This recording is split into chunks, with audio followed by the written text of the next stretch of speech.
నమస్తే. Welcome to Andhra Prabha. నేను మనస్విని. ప్రపంచంలోనే అత్యంత శక్తివంతమైన దేశంగా, అన్ని సౌకర్యాలకు నిలయంగా వెలుగొందే అగ్రరాజ్యం అమెరికాను ఇప్పుడు ఒక ఊహించని విపత్తు వణికిస్తోంది. ప్రపంచ ఆర్థిక రంగాన్ని ఏలే పరిశ్రమలు, ఆకాశాన్ని తాకే భవంతులు ఉన్న అదే దేశంలో ఒక సమగ్ర నగరం దాహంతో అల్లాడిపోయే భయానక స్థితికి చేరుకుంది. టెక్సాస్ రాష్ట్రంలోని తీర ప్రాంత నగరం కార్పస్ క్రిస్టీ ఆధునిక అమెరికా చరిత్రలోని నీళ్లు పూర్తిగా అడుగంటిపోయి డే జీరో ఎదుర్కొనే తొలి నగరంగా నిలిచేందుకు కొద్ది దూరంలోనే నిలిచింది. దాదాపు 3 లక్షల మంది స్థానిక జనాభాతో పాటు ఆ చుట్టుపక్కల ప్రాంతాలకు నీటిని అందించే ఈ నగరం నేడు ఎండిపోయిన రిజర్వాయర్లు, అడుగంటిన భూగర్భ జలాల మధ్య ప్రాణభయంతో కొట్టుమిట్టాడుతోంది. కార్పస్ క్రిస్టీ ఎందుకింత దారుణమైన స్థితిలోనికి దిగజారింది? దీనికి ప్రధాన కారణం నగరంలో శరవేగంగా జరిగిన పెట్రోకెమికల్ భారీ పారిశ్రామిక అభివృద్ధి.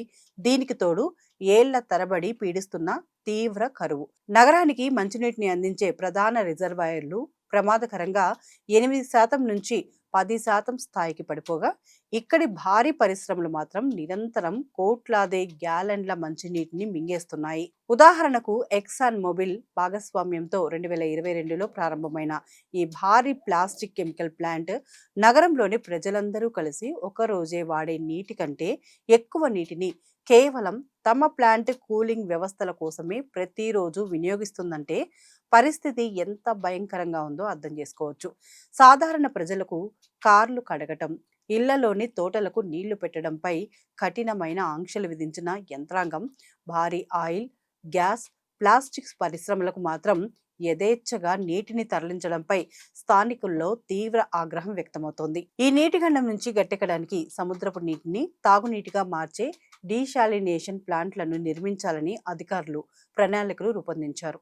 అయితే ప్రాజెక్టు వ్యయం $1.2 బిలియన్ పెరగడం, ఆ డీశాలినేషన్ ప్లాంట్ వ్యర్థాల వల్ల సముద్ర జీవులకు హాని కలుగుతుందన్న పర్యావరణవేత్తల ఆందోళనలు, రాజకీయ నిర్లక్ష్యం వల్ల ఏళ్ల తరబడి ఈ ప్రాజెక్టు ఆలస్యమవుతూ కొట్టుమిట్టాడుతోంది. ఈ సంక్షోభ తీవ్రతను కళ్లకు కడుతూ Inside Climate News journalist Dylan Baddour సంచలన విషయాలను వెల్లడించారు. అమెరికాలోని మరే ఇతర నగరం కూడా నీళ్లు పూర్తిగా అయిపోయే స్థితికి ఇంత చేరువ కాలేదు. కార్పస్ క్రిస్టీ ప్రస్తుతం ఎదుర్కొంటున్నది కేవలం సాధారణ కరువు మాత్రమే కాదని, ఇది తక్షణమే పరిష్కరించాల్సిన తీవ్ర అత్యవసర పరిస్థితి అని ఆయన స్పష్టం చేశారు.